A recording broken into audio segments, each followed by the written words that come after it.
In primetime news this evening, a cash seizure in Portmore continues to climb by the millions. Negro stakeholders bullish on the destination's ability to bring more tourists to Jamaica. And Steertown community still tense following gun attack on well-known community member.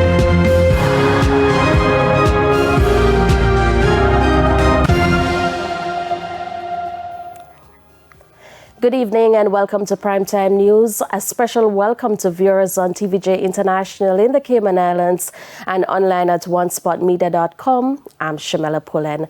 There's also sports and weather in this newscast, so stay with us. Details right after the break.